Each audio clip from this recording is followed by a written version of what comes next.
Hey guys, അപ്പോൾ ഞാൻ ഇന്നും വന്നിരിക്കുകയാണ്. ഇന്നും എൻ്റെ ഒപ്പം സുബിനുണ്ട്. ഹായ് പറ.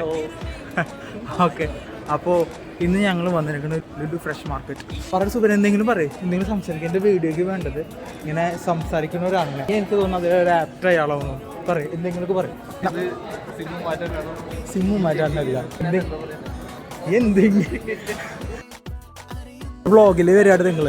പുതിയ ഗസ്റ്റുകൾ അപ്പിയറൻസ് ചെയ്യുമ്പോൾ എൻ്റെ വ്ളോഗിൽ കണ്ണാട് എന്തിനാ വയ്ക്കണ? അതിന് സുബിൻ്റെ അഭിപ്രായത്തിൽ കണ്ണാട് എന്തിനാ വെക്കണ വെച്ച് കഴിഞ്ഞാൽ ഇവരിനൊക്കെ എങ്ങനെ കണ്ടു മനസ്സിലാക്കാനും പിന്നെ കണ്ണാട വെച്ചിട്ട് ഒരു വണ്ടി കിട്ടി കഴിഞ്ഞാൽ ഇങ്ങനെ വെറുതെ വിട്ടില്ല.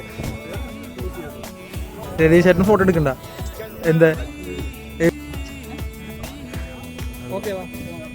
നോക്കാൻ നേരില്ല എപ്പോഴേക്കും. അതാണ് നമ്മുടെ സുബിനോടുള്ള വിശ്വാസം. അത്രയും പെർഫെക്റ്റ് ആവുന്ന പറഞ്ഞാൽ പിൻവലിച്ചുവിടാ. ഡീറ്റെയിൽ ആയിട്ട് നോക്കുന്നുണ്ട്.